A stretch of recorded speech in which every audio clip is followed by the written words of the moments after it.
Bonsoir, on va parler d'un pays, du Levant, au cœur de l'actualité, la Syrie.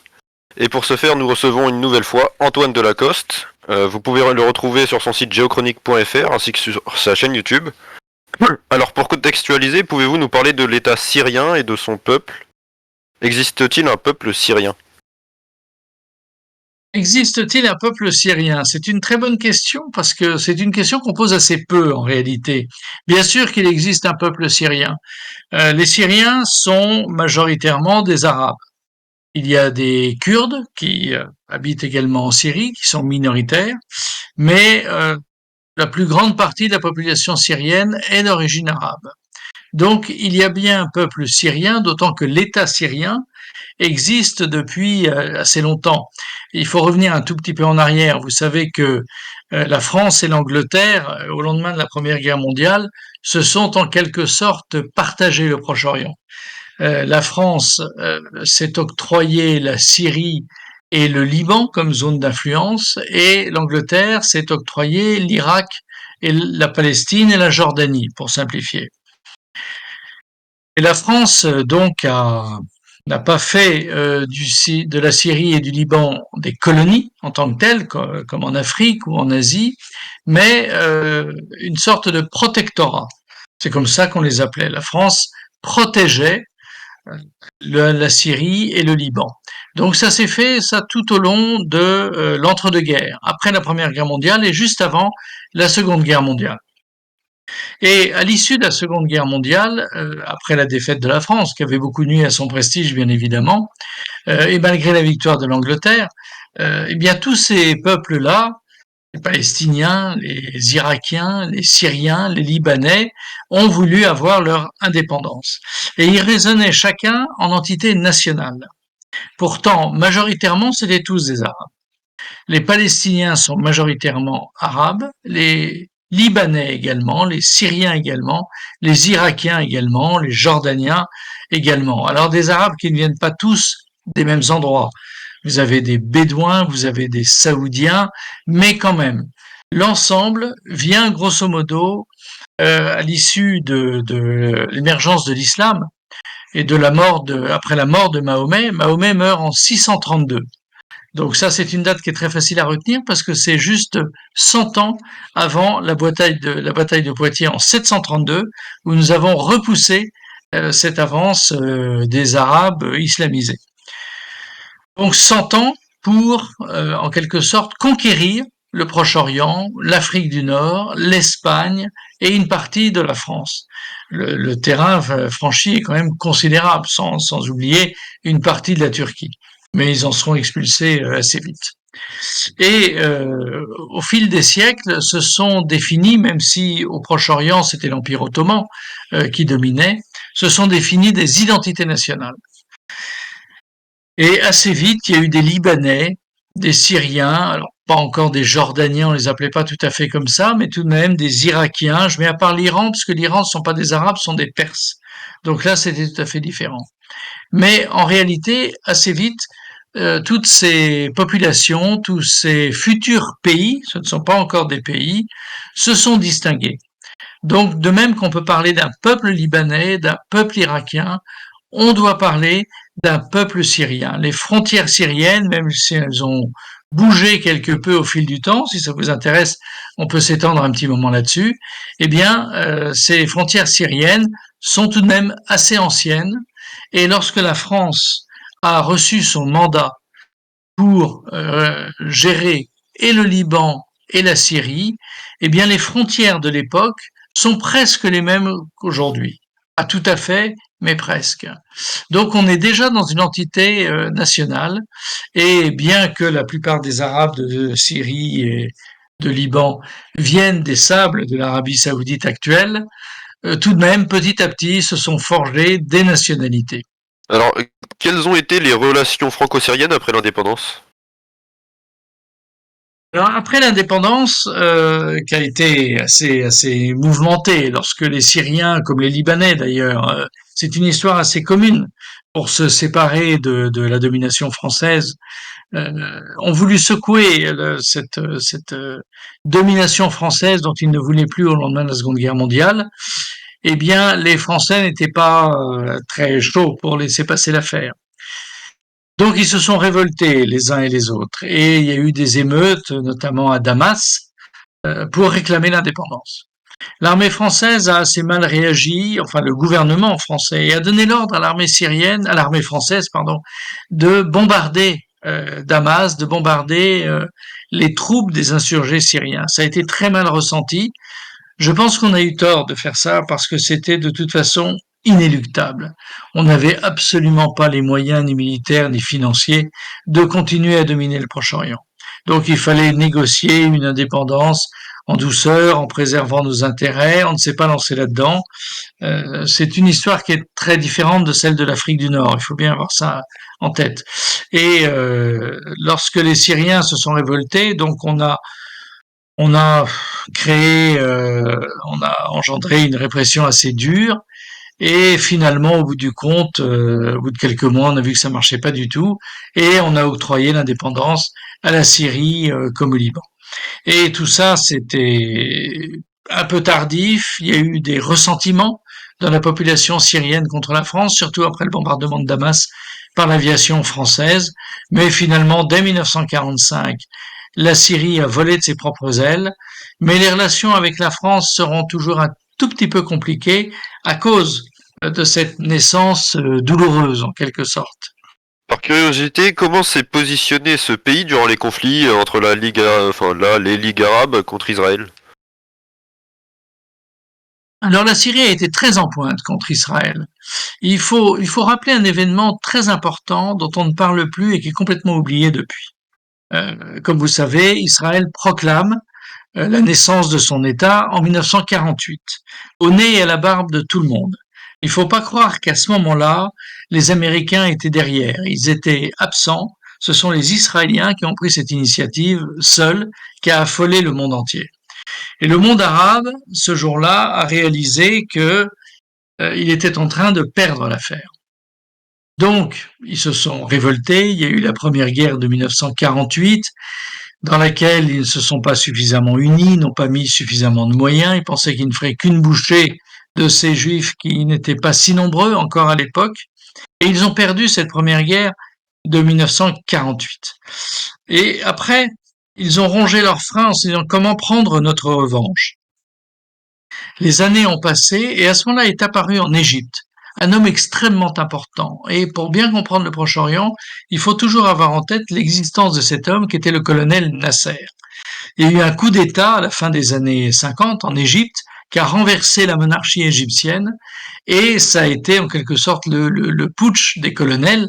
Il y a eu chez nous le putsch des généraux en 1961 à Alger. Là, ça a été le putsch des colonels. Et le colonel Nasser était, pas tout à fait au début, mais peu importe, en tout cas, est devenu après le président de l'Égypte. Et Nasser avait une doctrine politique extrêmement élaborée. C'était un nationaliste égyptien, mais avant tout, c'était un panarabiste arabe.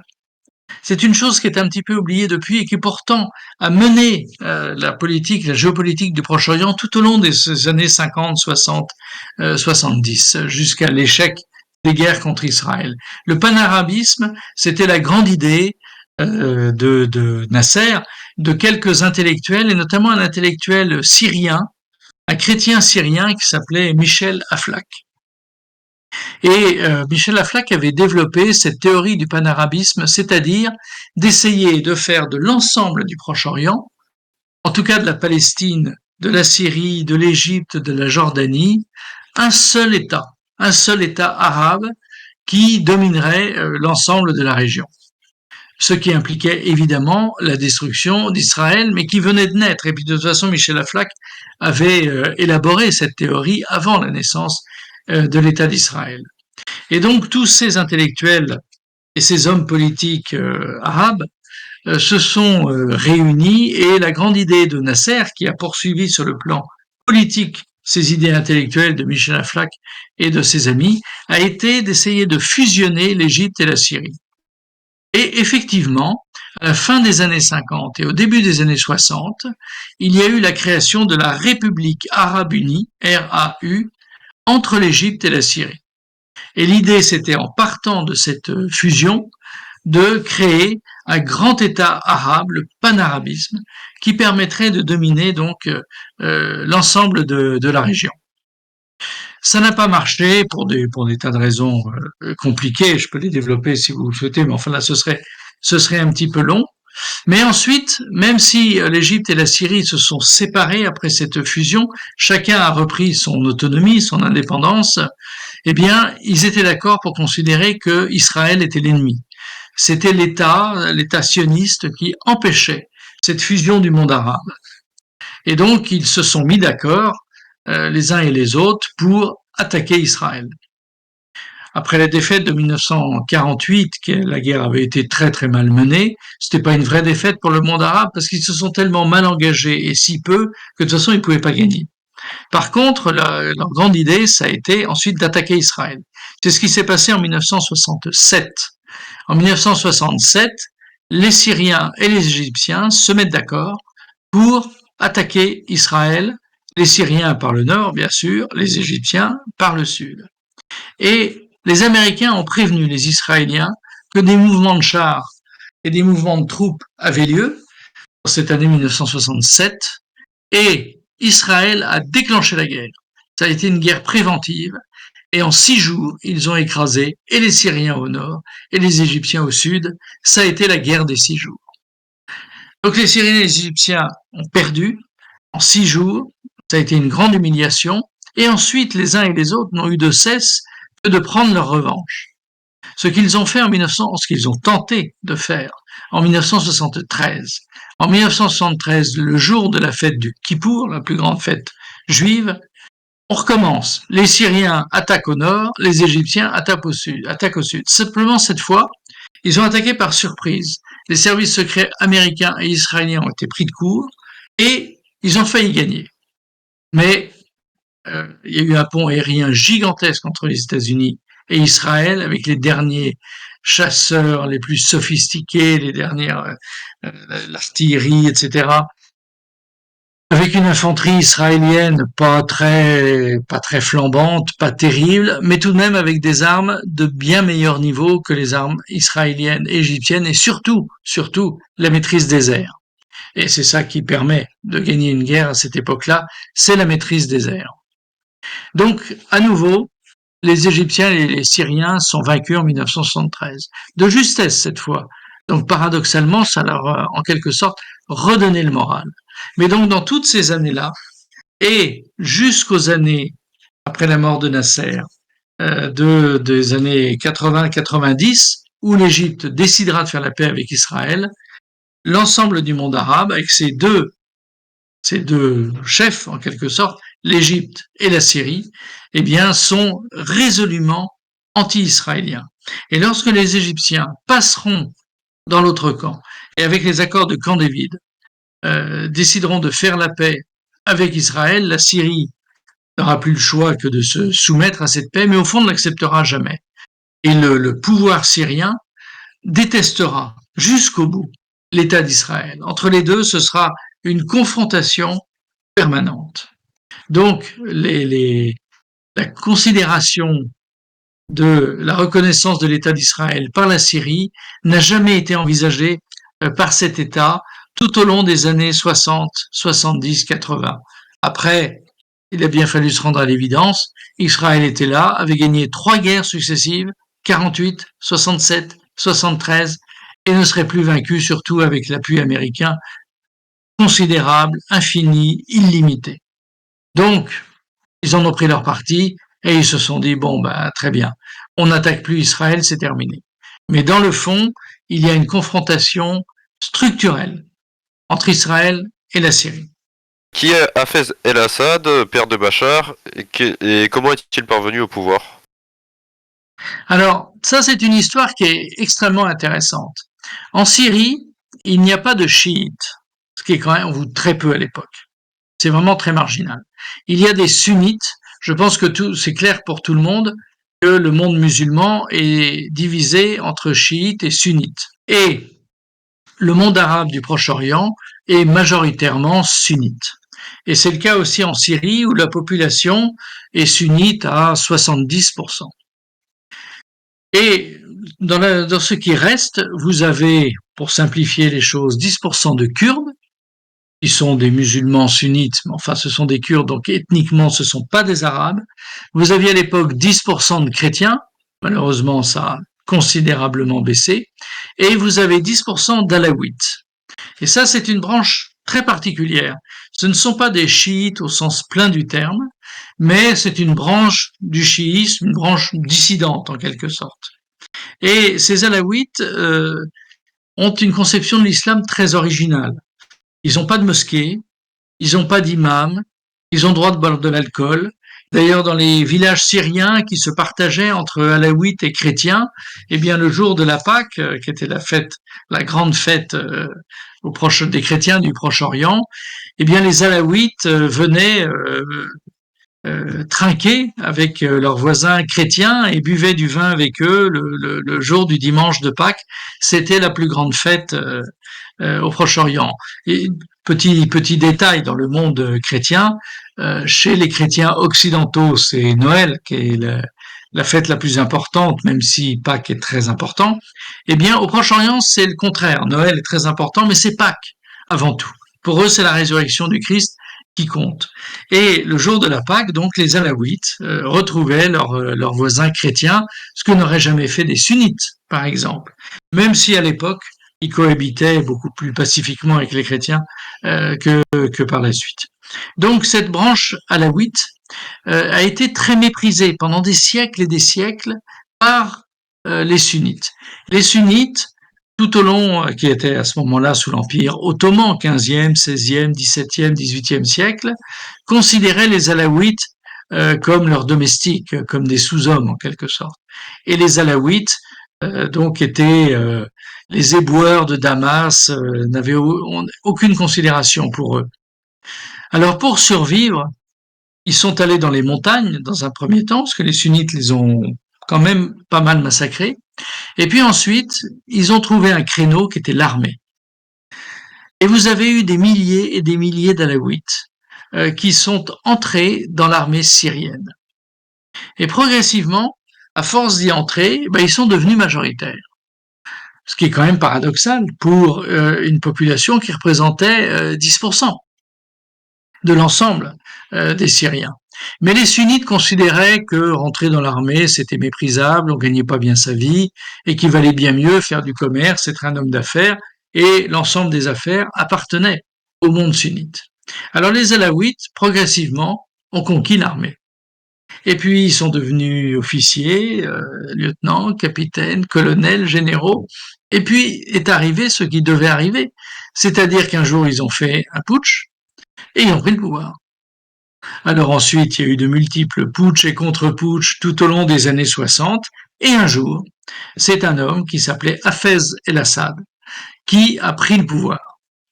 Il était plus intelligent que les autres, enfin plus intelligent, on ne sait pas, enfin en tout cas il était fort intelligent, très résolu, il avait beaucoup d'amis avec lui, notamment l'armée de l'air, qui a toujours joué un rôle très important, notamment dans les services secrets syriens, qui étaient beaucoup issus de l'armée de l'air. Et Hafez el-Assad, donc, à partir de la fin des années 60, a dominé la Syrie, il est devenu le dictateur de la Syrie tout au long de ces années-là. Donc il a pris bien soin de deux choses. Il faut bien avoir ça en tête pour comprendre ce qui s'est passé en Syrie. Premièrement, l'armée est aux mains des Alaouites et les services secrets également, mais on n'embête pas les sunnites dans leurs affaires et on fait une alliance avec le monde d'affaires sunnite, avec la bourgeoisie sunnite, pour qu'ils continuent à bien gagner leur vie. Et à ce moment-là, ils ne se révoltent pas contre le pouvoir alaouite, ils sont largement majoritaires, je le rappelle, et cette bourgeoisie citadine, qui laissera d'ailleurs complètement de côté les prolétaires ruraux sunnites, ce sont eux qui rejoindront les mouvements islamistes par la suite. Donc cette bourgeoisie sunnite, eh bien, va s'allier avec le pouvoir alaouite. Donc disait Hafez el-Assad, père de Bachar el-Assad, à nous le pouvoir politique, à vous le pouvoir économique. C'était un équilibre précaire, mais qui a duré pendant plusieurs décennies, jusqu'à la mort d'Hafez el-Assad en 2000. comment la Syrie se positionne-t-elle par rapport aux guerres du Golfe? Alors, les guerres du Golfe ont été assez douloureusement ressenties pour la Syrie. Pour avoir la paix, Hafez el-Assad n'est pas intervenu spécialement dans l'histoire. Il a laissé les Américains déclencher ces guerres. De toute façon, entre la Syrie et l'Irak, les relations étaient un petit peu compliquées. Je rappelle que l'Irak, bien que ce soit un pays majoritairement chiite, c'était Saddam Hussein qui dirigeait l'Irak et l'Irak et Saddam Hussein lui-même était sunnite. Donc on était dans le même cas que la Syrie, c'est-à-dire une minorité religieuse qui dirigeait un pays, mais c'était pas la même.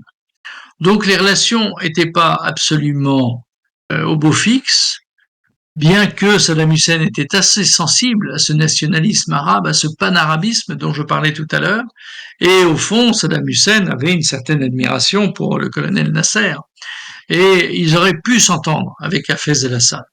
Bon, il y avait beaucoup de contradictions entre eux, il y avait beaucoup de rivalité pour la domination de la région vue du côté arabe, mais la Syrie n'a pas bougé dans cette histoire. Elle n'en pensait pas moins. Mais d'un autre côté, elle n'était pas fâchée que Saddam Hussein ait des ennuis. Donc, je vous rappelle qu'il y a eu deux guerres du Golfe. La première en 1991, quand Saddam Hussein a décidé d'envahir le Koweït pour s'octroyer le pétrole du Koweït. Il y avait plein de raisons à ça. Si ça vous intéresse, on y reviendra. Et la deuxième, alors, George Bush, le père George Bush, était intervenu pour chasser l'armée irakienne du Koweït. Donc l'armée irakienne a dû reculer, rentrer chez elle en Irak. Mais George Bush père était plus intelligent que le fils et il n'est pas allé jusqu'au bout de l'affaire parce qu'il a bien senti qu'il n'y avait que des ennuis à avoir à aller jusqu'au bout de l'affaire. Donc il n'a pas fait ça et il a arrêté la guerre. Il a dit à Saddam Hussein, très bien, vous êtes retiré du Koweït, on n'en parle plus. Et à la suite du 11 septembre 2001 et des attentats islamistes contre les tours jumelles de New York, George Bush Jr., beaucoup moins intelligent que son père, et surtout dans la main des néoconservateurs américains. Les néoconservateurs américains, c'est ceux qui considéraient qu'il fallait changer de régime dans le monde entier quand ça ne convenait pas à l'Amérique, et il fallait que l'Amérique domine par les armes, domine militairement. Et donc, George Bush, dans la main de ces néoconservateurs, dont les plus emblématiques sont son vice-président de l'époque, qui s'appelait Dick Cheney, et puis son secrétaire d'État, qui s'appelait Donald Rumsfeld, eh bien, il a réenclenché les hostilités contre l'Irak, et cette fois, il a détruit l'État irakien, pris Saddam Hussein, qui a été pendu par les chiites qui se sont vengés à ce moment-là, et il a laissé un champ de ruines derrière lui. L'Irak a été détruite. Donc la Syrie, dans un premier temps, a regardé ça avec un certain intérêt, une certaine ironie, un sourire un peu distant, si on peut dire.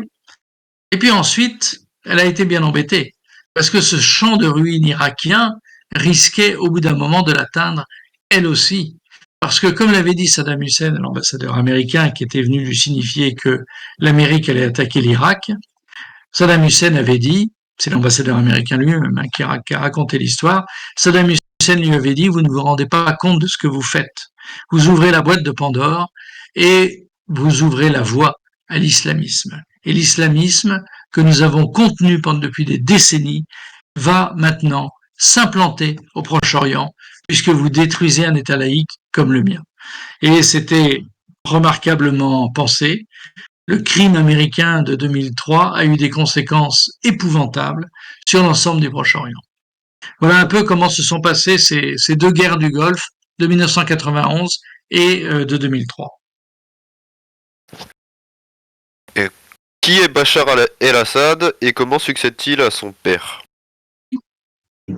Alors, Hafez el-Assad, le père, était un homme extrêmement intelligent, sans beaucoup de scrupules, il faut bien le dire. Il a fait tuer beaucoup de gens qui lui faisaient de l'ombre.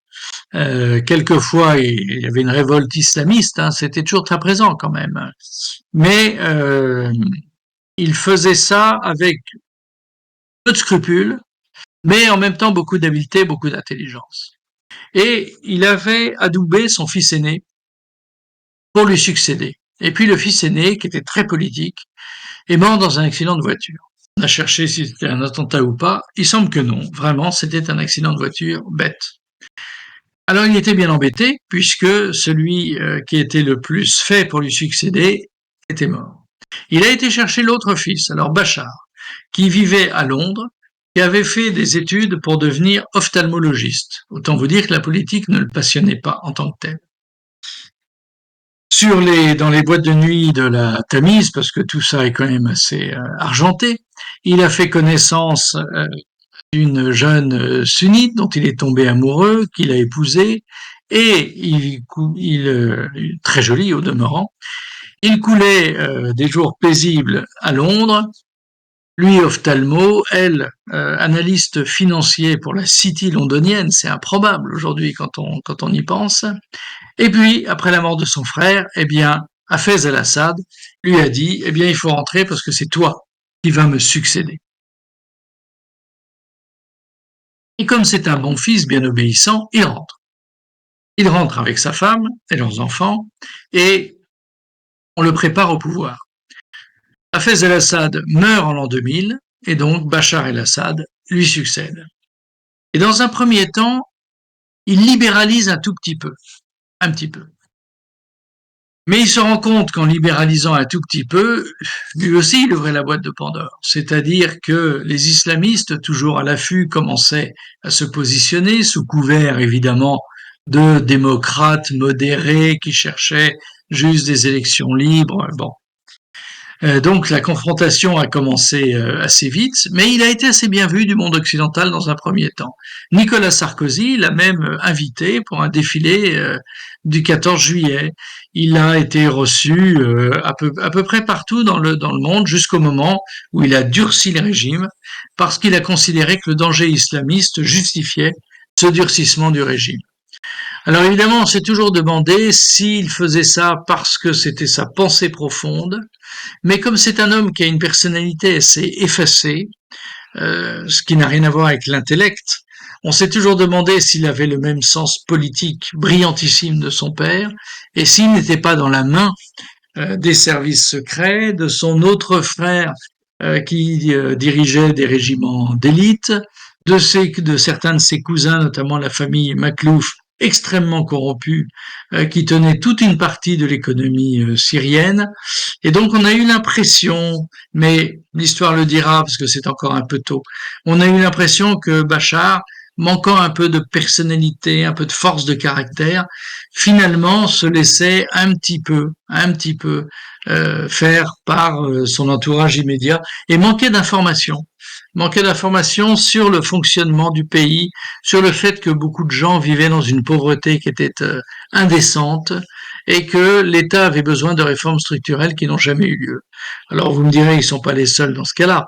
L'Irak n'a jamais fait les réformes qu'il fallait, le Liban, n'en parlons pas, la Jordanie, oublions. Donc vraiment, les pays qui se réforment de façon structurelle, il y en a eu très peu, très peu. Mais le fait est que Saddam Hussein d'un côté, le roi Hussein de Jordanie de l'autre, avaient des personnalités très fortes qui faisaient que le peuple avait de la considération pour eux. Et je pense que ça a joué psychologiquement. Le Syrien de base avait de l'admiration pour Hafez el-Assad. Je ne suis, je ne suis pas sûr qu'il en ait eu beaucoup pour Bachar el-Assad. En tout cas, voilà comment il est arrivé au pouvoir. Et quelles sont les causes de la guerre civile syrienne qui commence en 2011? Alors, ce sont les printemps arabes. Vous savez qu'en 2011, une révolte a éclaté en Tunisie. Elle commence d'une façon incroyable quand on y pense. La Tunisie était tenue d'une main de fer par un dictateur qui s'appelait Ben Ali.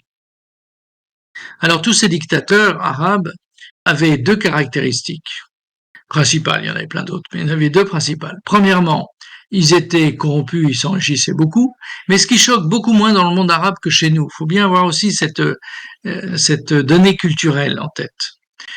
Et l'autre considération, c'est qu'ils étaient très anti-islamistes. C'est-à-dire que Ben Ali, par exemple, le Tunisien, eh bien, dès qu'il y avait des islamistes, la répression était impitoyable. Dès qu'il y avait des tentatives d'attentats, des réunions, eh bien, les gens étaient, s'il y avait des attentats, ils étaient pendus, et s'il n'y avait pas eu d'attentats, ben, ils étaient mis en prison. Et donc, la surveillance de l'islamisme était très forte. Et puis, il s'est passé un événement en 2011 en Tunisie qui a tout déclenché. Un événement idiot dans une petite ville, un petit village même, tunisien, où faut voir le niveau. Il y a 70% de chômage. Personne ne fait rien pour eux. Rien n'arrive sans rien, vous savez, dans ce genre de choses. Eh ben, il y avait un petit marchand de fruits et légumes qui était là un jour sur la place du village. Il vendait des fruits et légumes médiocres sur son petit étal non moins médiocre. Et à ce moment-là, la police arrive. Il lui demande, est-ce que tu as l'autorisation? Bien sûr qu'il n'a pas d'autorisation. Qui a une autorisation en Tunisie pour faire ça en 2011? Il voulait juste un bakchich, c'est tout, rien d'autre. Simplement, le petit marchand de fruits et légumes, il crevait la faim, il n'avait pas de bakchich à donner ce jour-là. Alors il n'a rien donné. Alors la police lui a supprimé son étal et est reparti avec son chariot et les quelques fruits et légumes qu'il y avait dessus. Et ce qui a tout déclenché, c'est que ce petit marchand de fruits et légumes, il s'est immolé par le feu le lendemain devant la mairie du village. Alors le village, qui était de toute façon très mécontent du pouvoir, parce que comme je vous l'ai dit, tout le monde était au chômage et les gens mouraient à moitié de faim, eh bien, se sont révoltés. Et puis la ville d'à côté s'est révoltée, et puis ça s'est répandu comme une traînée de poudre. Tout le monde s'est révolté en 2011 en Tunisie. Et il y a une contagion chez le voisin égyptien, quasi immédiate, exactement pour les mêmes raisons. Et dans l'ensemble du monde arabe, il y a eu des tentatives de révolte de ce qu'on a appelé donc en 2011 les printemps arabes. En Algérie, la répression a été tellement sauvage que ça a duré 3 jours. Au Maroc, les Marocains sont toujours impressionnés par le fait que le roi du Maroc est considéré comme un demi-dieu, donc on ne se révolte pas contre Dieu, donc c'est compliqué. Dans le monde du Golfe Persique, de l'Arabie Saoudite, du Qatar, etc., le maillage policier et du renseignement est tel que ça n'a pas pu aller très loin. Et donc ça a consisté principalement, ces printemps arabes, à renverser les deux dictateurs égyptiens et tunisiens, qui étaient donc pour la Tunisie Ben Ali et pour l'Égypte Moubarak. En Syrie, il a fallu un petit peu plus de temps. Il a fallu quelques jours, quelques semaines, et puis il y a eu une petite révolte, mais toute petite, dans le sud de la Syrie. Et la réaction des autorités locales a été d'une stupidité sans nom. C'est-à-dire qu'il y avait des gamins, après la chute de Moubarak et de Ben Ali, qui avaient écrit sur les murs d'une petite ville dans le sud qui s'appelle Dera, près de la frontière jordanienne, qui avaient écrit sur les murs Docteur, en parlant évidemment à Bachar el-Assad, puisqu'il est médecin, Docteur, ton tour viendra bientôt. Bon, c'est insolent, c'est pas non plus épouvantable. Ils se sont fait arrêter par la police et là, ils ont été torturés. Absurde. Donc les parents ont essayé de les récupérer, on les a renvoyés chez eux avec des menaces, et le lendemain, il y avait 10 000 personnes dans les rues de Dera. Parce que Dera, en plus, c'était un endroit très sunnite et très islamiste, donc c'était très compliqué. Alors Bachar a réagi assez vite, il a renvoyé le gouverneur de la région pour cause de stupidité, de répression absurde, mais le verre était dans le fruit, c'était un peu tard. Et donc tout s'est répandu après comme une traînée de poudre. Et ce qui a été très intéressant à observer, c'est ce que je vous disais au début, c'est-à-dire que la bourgeoisie sunnite, affolée par cette révolte, qui est très vite devenue une révolte islamiste. Tous ces printemps arabes, il faut bien avoir en tête, quand on nous fait croire que ce sont des rebelles modérés et autres, c'est une vaste blague. Ce sont des islamistes depuis l'origine. Les armes sont sorties très vite, ils ont tiré très vite sur les policiers et sur les militaires. Donc, face à cette révolte très vite islamisée, eh bien, l'armée syrienne et les services de renseignement syriens se sont trouvés débordés assez vite. Et puis, presque quelques semaines après, 3 États vont jouer un rôle majeur pour aider ces islamistes, qui commencent à se révolter, mais qui le font sans méthode, avec des armes insuffisantes, sans argent. Et donc, il y a 3 États, la Turquie au nord, et au sud l'Arabie Saoudite et le Qatar, qui vont se dire c'est l'occasion de renverser ce pouvoir alaouite hérétique, puisqu'il n'est pas sunnite dans un pays majoritairement sunnite, de le renverser et de faire basculer la Syrie dans le monde sunnite, puisque et la Turquie, l'Arabie saoudite et le Qatar sont majoritairement sunnites. Donc c'était ça l'idée. Et à partir de ce moment-là, vous avez eu tout ce prolétariat rural dont je vous parlais, qui crevait la faim, il faut le dire. Ça n'arrive pas sans rien, ces choses-là. Il y a eu beaucoup d'erreurs de commises.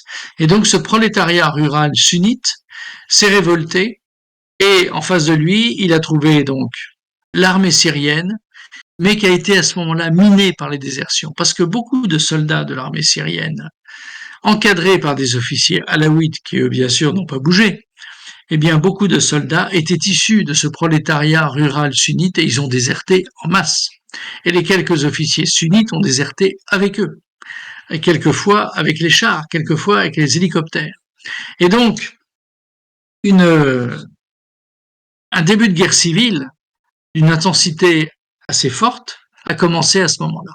Et ça va prendre des proportions considérables très vite, dès 2012, parce que il va y avoir un djihad international qui va être organisé par les Turcs, les Saoudiens et les Qataris. Aujourd'hui, les Saoudiens ne feraient plus la même chose. Ils ont beaucoup évolué, mais à l'époque, ils étaient dans une optique encore islamiste. Et du monde entier, vous avez eu des milliers d'islamistes qui sont venus pour renverser le pouvoir de l'hérétique alaouite Bachar el-Assad, qui a appelé à son secours les chiites et sont venus l'aider, le Hezbollah libanais d'un côté et les gardiens de la révolution iraniens de l'autre. L'armée syrienne a été débordée assez vite et si ça a tenu, plus ou moins, tout au long de ces années 2012, 2013, 2014, c'est grâce au Hezbollah libanais et grâce aux gardiens de la révolution iraniens. C'était au fond une guerre qui était devenue une guerre sunnite contre chiites. Alors bien sûr, il y avait des chrétiens syriens dans l'affaire. Vous en aviez une bonne moitié qui n'aimait pas Bachar el-Assad pour des tas de raisons. Et ceux-là sont restés un peu en retrait, mais quand même, ils avaient envie que Bachar gagne parce qu'ils se sont dit avec le djihad international qui se profile, enfin qui est en train de se réaliser, eh bien on va beaucoup souffrir. Donc pour les chrétiens, c'était compliqué, mais il y avait une partie des chrétiens qui résolument ont pris les armes. Soit on rejoint l'armée syrienne, soit, et j'en ai rencontré, c'était très intéressant, des gens qui se sont autoproclamés miliciens chrétiens et qui ont défendu leur ville, leur village. Et j'ai passé quelque temps dans un petit village qui s'appelait Scarbier, pas très loin du Crac des Chevaliers, pour ceux à qui ça dit quelque chose, le plus beau château fort des croisades. Et à Scarbier, eh bien, vous aviez sur une ville de 15 000 habitants, là, très majoritairement chrétienne, vous avez 3-4 000 jeunes entre 18 et 50 ans, pour simplifier, qui se sont engagés, pas dans l'armée, mais qui sont engagés. L'armée leur a distribué des armes, puis après les Russes leur ont distribué des armes, et ils ont défendu leur ville. Et vous avez eu beaucoup de villes comme ça qui ont tenu contre les islamistes par les initiatives individuelles des uns ou des autres. L'État syrien était déjà défaillant et l'armée syrienne déjà défaillante. Voilà comment ça a commencé jusqu'à l'intervention russe de 2015 qui a permis de faire basculer dans l'autre sens. Et d'ailleurs, d'ici là, en quoi a consisté l'intervention occidentale dans cette guerre ? Alors, l'intervention occidentale a été, comme d'habitude, épouvantable, lamentable. Désolé de vous le dire aussi crûment. C'est-à-dire qu'on a considéré que Bachar el-Assad était le méchant. En plus, il était soutenu par les Iraniens et par les Russes. Alors vous imaginez, il coche toutes les cases de la vilainie. On lui a collé des tas d'attaques chimiques sur lesquelles ce serait assez drôle de revenir. Quelquefois, beaucoup étaient de l'invention pure et simple. Mais vous connaissez la capacité d'imagination de nos médias. Mais en tout cas, l'Amérique avait décidé qu'il fallait que Bachar el-Assad tombe et que ça bascule dans le camp sunnite. Et donc très vite, la CIA a fait distribuer des armes et de l'argent à ce qu'on appelait des rebelles modérés. C'est fascinant, les rebelles modérés. S'il y en a eu, il n'y en a pas eu beaucoup et ça n'a pas duré longtemps. Et donc très vite, on a distribué des armes très sophistiquées, très coûteuses, à des rebelles modérés qui n'étaient au fond que des islamistes. Et les services secrets français, anglais, allemands ont soutenu ça. Nous avons distribué, nous, Français, avec notre argent de contribuables, nous avons distribué des armes sophistiquées aux islamistes syriens pour renverser Bachar el-Assad. Le misérable Alain Juppé, ministre des Affaires étrangères, a fait fermer l'ambassade française en Syrie, et Laurent Fabius, non moins misérable ministre des Affaires étrangères français qui lui a succédé, a dit Bachar el-Assad est un animal qui n'a pas le droit de vivre. C'est intéressant quand on est ministre des Affaires étrangères de traiter des chefs d'État de cette façon-là. Donc on est rentré dans une logique idéologique complète, sans la moindre réflexion, sans le moindre recul. Ça a d'ailleurs, pour la petite histoire, consterné les services secrets français, qui avaient des relations depuis 20 ans, 30 ans, très étroites avec les services secrets syriens, qui les renseignaient sur l'islamisme. Et certains ont dit, sous couvert d'anonymat, on ne saura jamais si c'est tout à fait vrai ou pas, mais certains ont dit que les attentats du Bataclan, des terrasses de café et tout ce qui a suivi n'auraient pas eu lieu si on avait conservé des relations avec les services secrets syriens. Parce que tous ces attentats ont été organisés à partir de la Syrie et à partir de Raqqa, la capitale de l'État islamique. Mais puisqu'on avait coupé le robinet d'information sur ordre d'Alain Juppé, confirmé par Laurent Fabius, nos deux plus minables ministres des Affaires étrangères depuis des décennies, depuis plusieurs républiques, eh bien on s'est coupé de toute information. C'est le contraire de la bonne diplomatie, du bon fonctionnement des services secrets que nous avons créés à ce moment-là. Donc on a distribué des armes. Les rebelles modérés n'ont pas été modérés très longtemps. Et beaucoup d'armes se sont retrouvées aux mains de l'État islamique. Et quand il y a eu un scandale révélé par un journaliste américain indépendant, il y en a, plus que chez nous d'ailleurs, il y en a, même s'il y en a quand même quelques-uns chez nous, eh bien, elle a dit, ben moi j'ai suivi la trace de plusieurs lance-missiles qui au départ ont été donnés à tel groupe, qu'il a vendu à tel groupe, et ça a fini aux mains de l'État islamique. Et Barack Obama, peu suspect de sympathie ni pro-russe ni pro-Bachar el-Assad, a à ce moment-là ordonné à la CIA de tout arrêter. Et on a tout arrêté à ce moment-là, mais c'était déjà bien tard, et tout le djihad était parti. Il a fallu donc l'intervention russe de 2015 pour y mettre fin. Et qu'est-ce qui a motivé la Russie à intervenir? Pourquoi n'intervient-elle qu'en 2015 et en quoi cette intervention est-elle importante? Alors, l'intervention a été décisive. Ça, c'est une première chose. Deuxième chose, la Russie n'était plus intervenue depuis fort longtemps.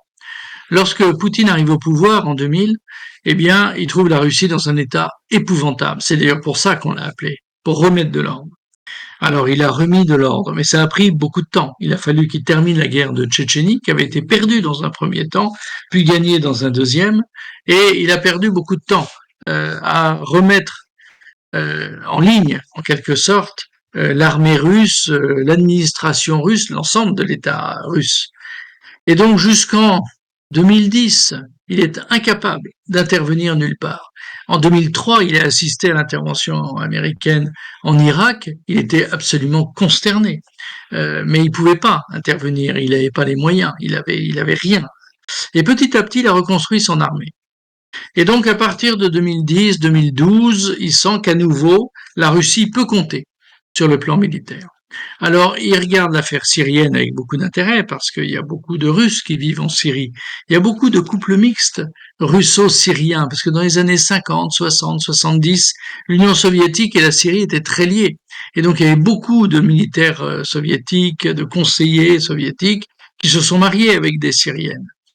Donc, ça a toujours été important. Et puis, petit détail qui compte, les chrétiens syriens sont majoritairement orthodoxes, donc très liés avec la Russie. Donc il est intervenu pour plusieurs raisons. Premièrement, il ne voulait pas perdre son allié syrien. Je vous rappelle que déjà à l'époque, il avait sa base navale de Tartous, la seule base en eau profonde de Méditerranée pour la marine russe. Il avait sa base aérienne de Memim, tout près de Tartous, tout ça dans l'ouest de la Syrie. Donc, il ne voulait pas perdre tout ça. Il était tout de même allié avec l'Iran. Et c'est l'Iran qui lui a dit en 2015 qui lui a dit si vous n'intervenez pas, si vous n'envoyez pas l'aviation, eh bien, fin 2015, c'est fini, les islamistes vont entrer à Damas. Et donc, il a fini, puis il avait ses services secrets, lui, ses militaires, il a fini par se décider et en septembre 2015, il envoie l'aviation intervenir qui a laminé les islamistes. Après, ça a été une guerre de reconquête difficile, mais c'était l'époque où il y avait des troupes au sol bien organisées, puissantes, l'armée syrienne elle-même toujours un peu faible malgré tout, puis les meilleurs officiers chrétiens alaouites notamment étaient morts dans les premiers combats de 2012-2013 qui ont été terribles. Et donc, encadré par le Hezbollah libanais et par les Iraniens. Et puis, il y a eu là aussi une sorte de djihad chiite international pour sauver l'allié syrien. Et vous avez eu des milliers de chiites venus du Pakistan, venus d'Afghanistan, qui sont des pays pourtant majoritairement sunnites, mais qui sont venus aider leurs frères chiites de Syrie. Vous voyez, c'est une grande affaire chiite-sunnite au-delà de la confrontation Russie-Occident. Donc, au bout d'un moment, Poutine a estimé, premièrement, qu'il ne devait pas laisser tomber son allié. Ça a toujours été une constante chez Poutine. D'ailleurs, vous avez vu qu'il a accueilli en Russie Bachar el-Assad après son départ. On ne laisse pas tomber les amis. D'autre part, il y a des chrétiens, il y a des Russes, et puis sur le plan géopolitique, il faut sauvegarder les alliés de son allié iranien et ne pas permettre que les islamistes sunnites prennent le contrôle de la Syrie, allié quand même historique de la Russie. Voilà pourquoi il est intervenu. Le renversement du président syrien Bachar el-Assad ce décembre 2024 n'aura échappé à personne. Qui sont ces révoltés qui ont pris Damas et qui est leur leader? Alors, ce qui s'est passé à partir de 2017, c'est l'inversion vraiment complète du cours de la guerre. À partir de 2017, l'armée syrienne, toujours aidée par l'aviation russe, par le Hezbollah et par les gardiens de la révolution iranienne, eh bien, reconquiert une grande partie du pays. Il y a le nord-est du pays que les Américains occupent, sans y avoir été invités, mais ça, on connaît l'Amérique dans ce domaine-là. Ils ont volé les puits de pétrole et de gaz de la Syrie, personne ne peut les en déloger. Mais il va se passer une chose très originale, c'est qu'à partir de 2017, l'armée syrienne donc reconquiert les villes, les villages, les uns après les autres, et elle a énormément de difficultés dans la banlieue de Damas. Dans la banlieue de Damas, très très islamisée, eh bien, c'est compliqué. Et donc, l'armée syrienne a des milliers de morts. En face, il y a des milliers de morts aussi. Ce sont des combats terribles. Et au bout d'un moment, les Russes se disent, on n'en sortira jamais. Donc, on propose aux islamistes, au départ de la banlieue de Damas, mais ensuite ça va s'étendre à l'ensemble des combats, eh bien, de dire aux islamistes, vous vous rendez, vous avez la vie sauve, bon, c'est nous, Russes, qui vous protégeons, parce que sinon les armées syriennes les auraient massacrés, on vous protège et on vous envoie sous protection de l'armée russe, avec vos armes légères, mais on vous confisque vos armes lourdes, dans le nord-ouest de la Syrie, dans la province d'Idleb. Les islamistes vont accepter ça progressivement, et vous allez avoir 30 000, 40 000, 50 000 islamistes qui se rendent et qui vont aller dans cette poche d'Idleb où ils vont être dominés par un mouvement qui s'appelle HTS. HTS, ça veut dire Hayat Tahrir al-Sham, c'est eux qui viennent de gagner la guerre. Qui n'en était pas vraiment une, mais on va y revenir. Et donc Hayat Tahrir al-Sham, c'est un mouvement qui est le successeur d'un autre mouvement qui s'appelait le Front al-Nusra, qui était un mouvement épouvantable, qui était le mouvement d'origine islamiste révolté, qui va scissionner avec la moitié de ses membres, grosso modo, qui créeront Daesh, l'État islamique. Vous voyez quand même, c'est assez rude. Et le Front al-Nusra, lui, était affilié à Al-Qaïda. Donc on est vraiment dans l'islamisme pur et dur. Et puis ensuite, les Américains, les Turcs, leur ont fait dire, écoutez, si un jour vous voulez qu'on vous aide, il faut vous changer de nom et ne plus être affilié à Al-Qaïda. Ce qu'ils font, Donc, il ne s'appelle plus Front al-Nusra, il s'appelle HTS, Hayat Tahrir al-Sham. Et Hayat Tahrir al-Sham, c'est dirigé par un homme qui s'appelle Jolani, qui était un islamiste pur et dur, ultra violent, et qui petit à petit va comprendre qu'il faut qu'il donne une apparence de modération pour arriver à obtenir un soutien, premièrement, de la Turquie, deuxièmement d'Israël, qui ont été les deux acteurs importants de l'affaire, et puis ensuite de l'ensemble du monde occidental, qui le regarde quand même avec beaucoup de méfiance, parce qu'il est quand même inscrit sur le fichier des terroristes. Et ce qui s'est passé, c'est que progressivement, sous l'effet des sanctions américaines et de l'incapacité de l'État syrien à se révolter, élément auquel on peut ajouter la guerre en Ukraine, qui a fait que la Russie consacrait tous ses moyens à cette guerre existentielle pour elle, eh bien, HTS, Hayat Tahrir al-Sham, a préparé une offensive qui se voyait un peu, mais pas plus que ça non plus, et avec seulement peut-être 20 000 hommes, 25 000 hommes au grand maximum, ils ont entrepris de quitter leur poche d'Idleb au nord-ouest de la Syrie et d'attaquer les garnisons syriennes qui gardaient la frontière avec cette province, et puis ensuite, dans la foulée, d'attaquer Alep. Et là, on a compris qu'il se passait quelque chose de très particulier, parce que Alep a été prise par 300 islamistes, alors qu'il y avait plusieurs milliers d'hommes de l'armée syrienne qui ne se sont pas battus. Et alors que la citadelle d'Alep, que j'ai visitée, qui est un très beau monument, enfin ça fait mal au cœur de voir que tout ça est aux mains des islamistes aujourd'hui, cette citadelle, après 5 ans de siège par les islamistes, n'a jamais été prise. Ils ont résisté héroïquement de 2012 à 2017. Et à 1 contre 10, ils étaient très très minoritaires. Et ils se sont battus héroïquement pour ne jamais rendre la citadelle. Pourquoi? Alors ce ne sont pas les mêmes, enfin ça reste l'armée syrienne quand même.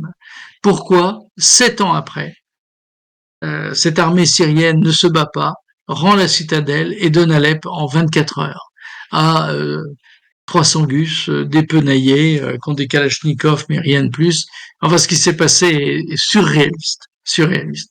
Et puis après, dans la foulée, eh bien, HTS va prendre le reste du pays quasiment sans combat.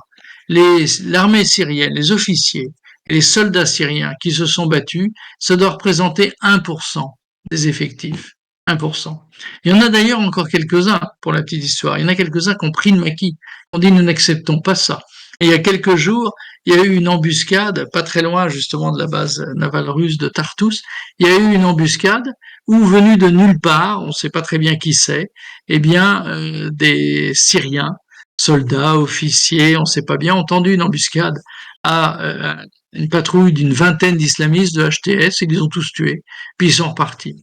Bon, ça changera pas le cours de la guerre, pas se faire d'illusions, ça m'a fait quand même plaisir de voir qu'il y avait certains qui gardaient leur honneur. Mais donc, globalement, tout s'est effondré en quelques jours et sans combat face à un ennemi qu'il aurait été extrêmement facile de vaincre il y a quelques années parce qu'il était infiniment moins puissant qu'en 2015-2016. C'est ça le paradoxe incroyable de cet effondrement dont les conséquences seront terribles. La Russie était en incapacité d'intervenir, mais pourquoi son allié iranien n'est-il pas intervenu? Alors, les Iraniens ont essayé d'intervenir, les Russes sont un peu intervenus aussi. Les Russes ont envoyé une partie de l'aviation qu'ils avaient conservée sur place, mais comme il n'y avait personne au sol pour soutenir les bombardements, ça servait à rien. L'intervention russe dans les airs en 2015, ça a été très efficace parce qu'il y avait des gens au sol pour concrétiser ce qui avait été fait. Quand vous aviez les Russes qui bombardaient un camp islamiste et que 80% des hommes étaient morts ou blessés, eh bien après, s'il y a 2-3 000 hommes qui attaquent, eh bien ils exterminent le reste et la bataille est gagnée. Quand vous n'avez plus personne au sol, ça sert à rien tout ça. Rien. D'autant que HTS, très bien conseillé par les militaires turcs, eh bien, était répandu par petits groupes. Donc les bombardements deviennent difficiles. Et alors pourquoi il n'y a pas de troupes au sol? Je vous l'ai dit, l'armée syrienne s'est débandée. Et pourquoi les Iraniens ne sont pas venus? Mais le pire, c'est qu'ils ont essayé de venir. Ils ont envoyé des gardes à la révolution. Et les Irakiens également ont envoyé des milices chiites. Et c'est Israël, à ce moment-là, qui est intervenu. Et Israël a fait savoir, Israël qui a la maîtrise totale des airs maintenant, Israël a fait savoir aux Iraniens et aux Irakiens que les premiers qui franchiront la frontière syrienne pour aller aider l'armée syrienne seront totalement détruits. Et donc ils n'y sont pas allés parce qu'ils auraient en effet été totalement éliminés. Donc ils auraient bien aimé, mais Israël en a décidé autrement. La collusion entre Israël et les islamistes dans cette affaire mérite d'être soulignée et mérite d'être approfondie également. Quel enjeu stratégique représente la région du Golan pour Israël? Alors le Golan, c'est une région stratégique très importante. C'est à partir de là que la Syrie les a attaqués en 1973. Ça a été très compliqué de les en déloger.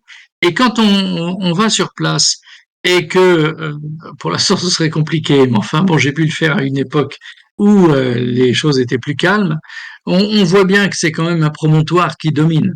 C'est un lieu stratégique. Et donc, si vous possédez le Golan, eh bien, vous avez une vue circulaire à 360 degrés sur à la fois Israël, le Liban, la Jordanie, la Syrie. C'est un lieu stratégique. Et donc maintenant, Israël ne lâchera plus jamais. D'ailleurs, Netanyahou, le Premier ministre israélien, l'a dit. Aujourd'hui, le Golan est à Israël et c'est pour l'éternité. Ils ne le lâcheront plus jamais. C'est un lieu stratégique fondamental à la frontière de 4 pays et qui domine ces pays-là. Et quelles sont les ambitions de la Turquie en Syrie? Ben, on aimerait bien le savoir. En réalité, la Turquie est le grand vainqueur de cette histoire, parce que pendant que HTS attaquait depuis la poche d'Idleb avec le feu vert turc, il ne l'aurait jamais fait sans le feu vert turc. Les Turcs eux-mêmes attaquaient au nord, et ils attaquaient au nord, ils possèdent déjà une partie du nord, mais ils ont renforcé leur possession dans le nord pour attaquer les Kurdes, parce que le cauchemar turc, ce sont les Kurdes. Ils ont été alliés pendant longtemps, pendant des siècles même. D'ailleurs, c'est ensemble qu'ils ont fait le génocide arménien. Les Arméniens ont été exterminés en 1915, vous le savez, 1,5 million morts. Ce sont les Turcs qui ont organisé le génocide, mais dans une grande partie du pays, les hommes de main, les exécuteurs, les violeurs, les égorgeurs, c'était les Kurdes. Donc je n'ai jamais eu grande pitié pour tous les ennuis qu'ont eu les Kurdes par la suite. Et d'ailleurs, s'il y a autant de Kurdes dans le sud-est de la Turquie qui occupent pour certains des belles maisons, ce sont les maisons des Arméniens qu'ils ont tués. Bref, les Turcs et les Kurdes se sont depuis fâchés. Et aujourd'hui, les Kurdes aimeraient bien avoir leur Kurdistan, qu'ils n'auront jamais, parce que de toute façon, ils sont même pas capables de se mettre d'accord entre eux. Et les Turcs, eux, veulent éloigner les Kurdes du nord de la Syrie. C'est trop près de chez eux. C'est de là qu'il y a des milices kurdes, notamment ce qu'on appelle les YPG, qui sont fort bien armés, financés en plus par les États-Unis, ce qui énerve les Turcs qui sont censés, en tant que membres de l'OTAN, d'être alliés des États-Unis. C'est d'une complexité extraordinaire, le Proche-Orient. C'est pour ça que c'est délicieux à étudier, parce qu'il n'y a rien de plus compliqué sur Terre que le Proche-Orient. Et c'est ça qui permet, une fois qu'on a compris la géopolitique du Proche-Orient, je pense qu'on peut comprendre à peu près toute la géopolitique du monde, et encore. Et encore, on n'est jamais sûr d'avoir tout à fait compris les géopolitiques du Proche-Orient. Quoi qu'il en soit, les Turcs, eux, donc sont bien contents du renvoi de Bachar el-Assad. Ils sont sunnites, je le rappelle. Bachar el-Assad était alawite, donc cousin des chiites. Donc il est ravi de ce renversement. Maintenant, va-t-il arriver à contrôler HTS? Ça n'est pas sûr. Il aimerait bien que la Syrie devienne, comme sous l'Empire ottoman, devienne en quelque sorte sa colonie, son protectorat, mais c'est pas du tout évident qu'il y arrive parce que les dirigeants de HTS, ils sont quand même des Syriens, n'ont pas envie de devenir des Turcs. Il faut bien voir que, comme je vous disais au début, ethniquement, ce sont des Arabes, tout ça, à part les Iraniens qui sont des Perses. Mais attention, les Turcs ne sont pas des Arabes. Les Turcs, ce sont des Seldjoukides à l'origine, c'est-à-dire ces tribus venues d'Asie centrale, c'est très loin, des Turcomans, qui sont cousins de tous les pays d'Asie centrale qu'on appelle le Turkménistan, le Kazakhstan, l'Ouzbékistan, tout ça, ce sont les mêmes peuples, ce sont des peuples turcomans.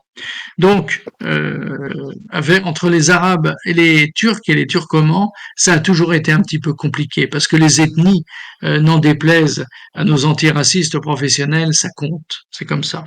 Et toute la géopolitique l'enseigne, évidemment. Donc, ce n'est pas pour autant que Erdogan arrivera à faire de la Syrie une de ses colonies. Cela étant, c'est aujourd'hui le grand vainqueur, bien évidemment avec Israël, c'est le grand vainqueur de cette guerre et de cette débandade syrienne. S'il y a bien un État proche qui est ennemi de l'islamisme, c'est l'Égypte. Comment s'était-il exprimé par rapport à ces événements? Alors l'Égypte est dans une posture extrêmement prudente. L'Égypte n'est pas plus amie de la Syrie que ça. Euh, L'Égypte a ses propres problèmes. L'Égypte veut garder de très bonnes relations et avec l'Amérique et avec la Russie.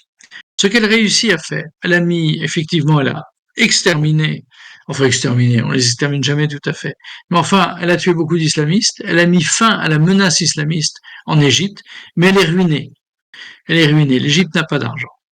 Ils ont peu de matières premières, même si on a découvert un gisement de gaz intéressant au large des côtes égyptiennes, mais globalement, ils ont quand même énormément de difficultés. Donc, ils sont très soutenus financièrement par l'Arabie saoudite, et compte tenu de leur fragilité financière, ils ne veulent se couper de personne. Et c'est pour ça que même s'ils sont intrinsèquement plus proches des Russes, ils font très attention à ménager l'Amérique. Et donc, ils se sont pas mouillés dans cette affaire. Ils ont d'ailleurs eux-mêmes beaucoup de problèmes pour gérer la bande de Gaza, qui se trouve à leur porte. Vous avez 2 millions là de Palestiniens dont les maisons ont été détruites par les Israéliens et qui aimeraient bien aller en Égypte. Les Égyptiens veulent pas accueillir 2 millions de Palestiniens, c'est trop compliqué. Donc ils ont 1000 soucis à régler et ils ne se sont pas mêlés de cette affaire. Très bien. Donc si on a des questions du public, vous pouvez les poser. Est-ce que je peux les lire? Mais ces pays, ils n'étaient pas déjà islamistes, ce serait donc juste un bousculement de religion. Je comprends pas très bien. Il faut bien voir que dans l'évolution de l'islam, quand on dit islamisme, l'islamisme, c'est un phénomène récent. C'est ça qu'il faut bien comprendre. Donc, l'islamisme, ça apparaît progressivement. Les frères musulmans, par exemple, ont été créés dans les années 20 en Égypte. Quand au 14e, 15e, 16e, 17e siècle, au moment où l'islam est très présent dans ces pays-là, on ne parle pas d'islamisme. C'est pas un sujet, on ne connaît même pas le nom d'ailleurs. Et donc, c'est à partir du moment où ils ont voulu se transformer quelque sorte en faiseur d'attentats, en changement de régime, sachant que la notion de djihad, elle n'est pas spécifiquement islamiste parce qu'elle est de toute façon au cœur de l'islam.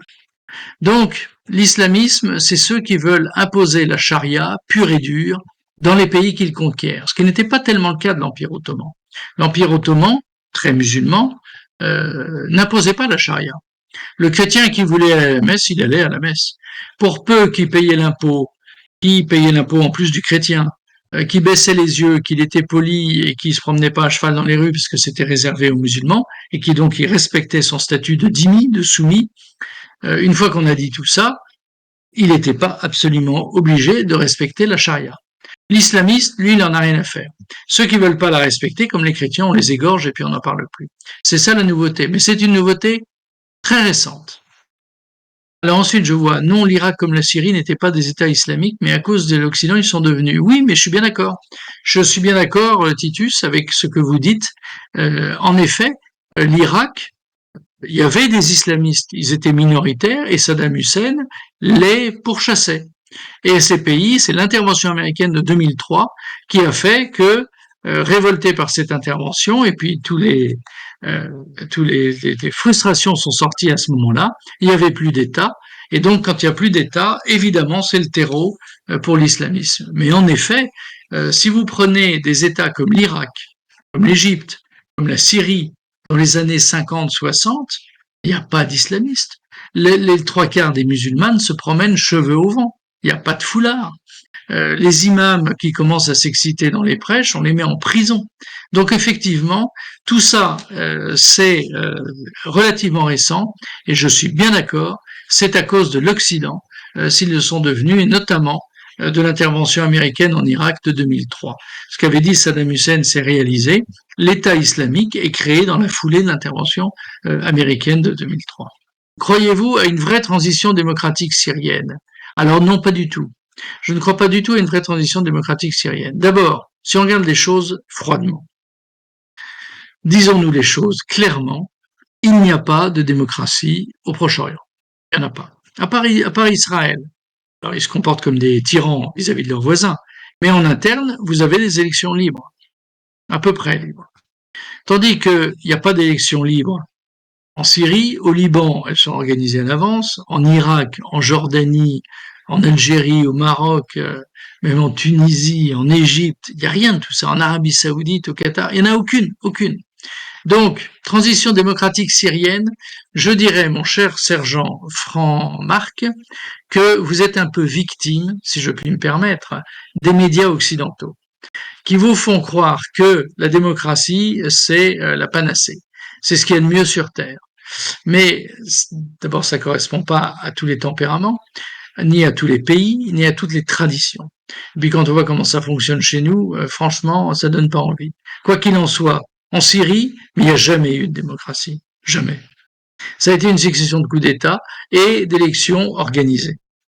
Et puis je ne vois pas pourquoi tout à coup HTS, organisation islamiste syrienne, organiserait une transition démocratique.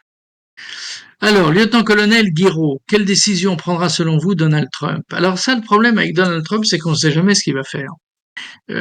Je trouve que son élection a été quand même une très bonne nouvelle, parce que vraiment, Biden plus Kamala Harris, c'était quand même pas possible. Trump était gâteux, et Kamala Harris, il y a un moment donné où on devrait faire des tests de quotient intellectuel pour avoir le droit de se présenter. Il y a quand même des limites à tout.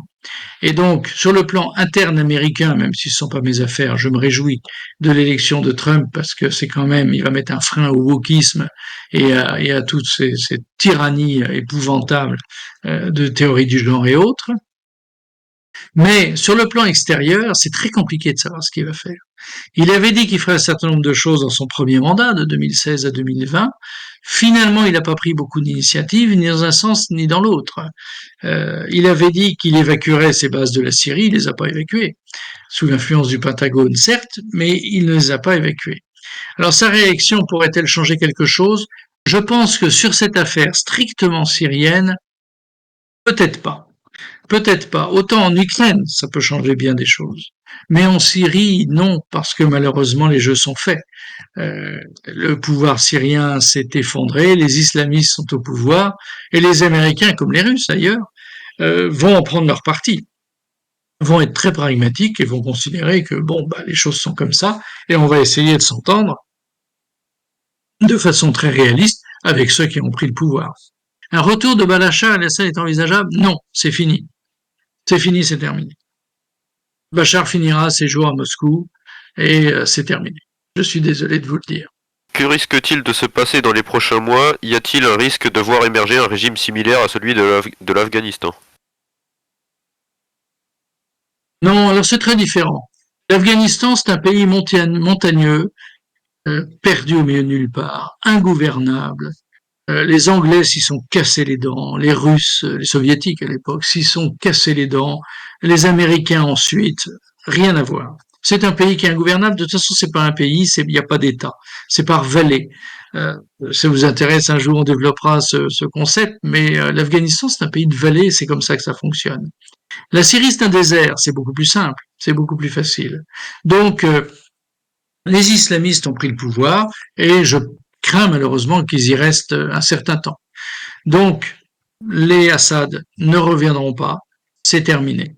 Je ne vois pas aujourd'hui quelle force pourrait renverser les islamistes, donc personne, peut-être que les alaouites, peut-être que les chrétiens seront obligés de quitter la Syrie si les islamistes se durcissent, comme on peut le craindre sans que ce soit certain, et que la charia s'applique. À ce moment-là, ils seront obligés de partir. Mais sinon, aujourd'hui, la Syrie, elle a basculé dans un camp qui est celui de HTS, et je crains que ça dure un certain temps. Eh bien, merci à vous d'être passé répondre à nos questions. Merci Paul, à bientôt, Merci. et au revoir messieurs, à très bientôt.